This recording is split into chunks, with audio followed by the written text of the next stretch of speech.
सुरुवात करू एक महत्त्वाच्या बातमीनं। राहुल गांधींच्या सुरक्षेबाबत सीआरपीएफचं पत्र सादर करण्यात आलंय। राहुल गांधी सुरक्षेबाबत गंभीर नसल्याची पत्रात तक्रार करण्यात आली आहे। राहुल गांधी सुरक्षेचे प्रोटोकॉल पाळत नसल्याचा या पत्रात दावा करण्यात आलाय। राहुल गांधी आणि मल्लिकार्जुन खरगेंना सीआरपीएफनं हे पत्र लिहिलंय। अधिक माहिती घेऊयात आमचे प्रतिनिधी रामराजे शिंदे यांच्याकडून। रामराजे, या पत्रात नेमकं काय म्हटलेलं आहे? बिलकुल, हे पत्र पाठवण्याचं कारण हेच की राहुल गांधी यांनी यापूर्वी सुद्धा साधारणतः 125 वेळा उल्लंघन केलेलं आहे सुरक्षेच्या नियमांचं, आणि म्हणून आता पुन्हा एकदा ही आठवण करून दिलेली आहे की राहुल गांधी हे सुरक्षेचे नियम पाळत नाहीत।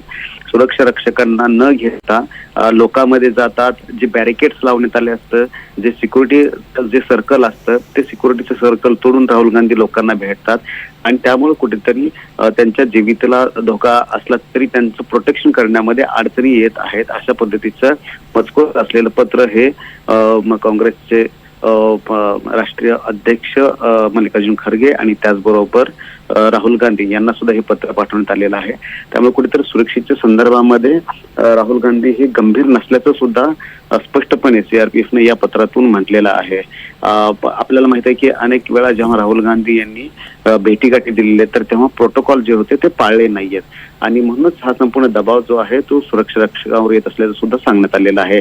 आणि यापूर्वीच्या घटना घडलेल्या आहेत त्या सुद्धा सांगितले की किती वेळा या नियमांचं सीआरपीएफच्या नियमांचं उल्लंघन केलेलं आहे त्याची आकडेवारी सुद्धा देण्यात आलेली आहे।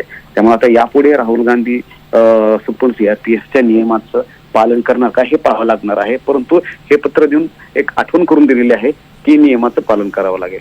निश्चितच धन्यवाद रामराजे या सगळ्या सविस्तर माहितीसाठी।